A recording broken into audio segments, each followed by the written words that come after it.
La chiesa di San Pietro a Cosio da Roscia, erede di un precedente edificio dell'undicesimo secolo, sorge a sud del paese, lungo la mulattiera che porta a Pieve di Teco.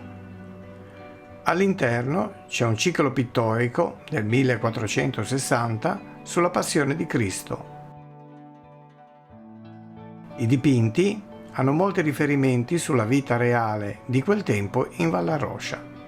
Sulla parete di sinistra compaiono l'orazione nell'Orto degli Olivi, la flagellazione e la salita al Calvario. La singolare recinzione dell'orto è fatta con dei pali conficcati nel terreno, intorno ai quali si intrecciano dei rami, un sistema utilizzato per secoli in Vallaroscia con il nome di Vissa de Trappe. Un altro collegamento con la realtà è nella scena della flagellazione, dove si vede un portale provenzale simile a quello presente a Arezzo nella casa degli Armigeri.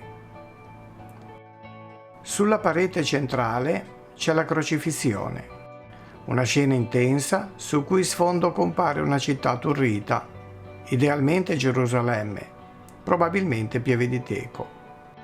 Nella parete destra si vede Gesù che risorge benedicente, con le ferite della crocifissione e avvolto in un manto rosso, una raffigurazione piuttosto rara, ma analoga a quella del Canavesio nella chiesa di Notre-Dame-de-Fontaine a Briga. In alto, nella deposizione di Gesù nel sepolcro, si vedono le tre Marie, ma i santi Giuseppe d'Arimatea e Nicodemo sono sostituiti da due personaggi in abiti medievali e privi dell'aureola, come la donna in alto a destra, ritratta con la tipica acconciatura medievale a balzo. Quasi certamente sono membri della casata dei Lengueglia, feudatari del luogo e probabili committenti dell'opera. Purtroppo dell'artista non c'è memoria. Dunque un pittore ignoto, di scuola gotica, itinerante nelle valli alpine in cerca di committenze, che probabilmente nel dipinto ha lasciato una traccia.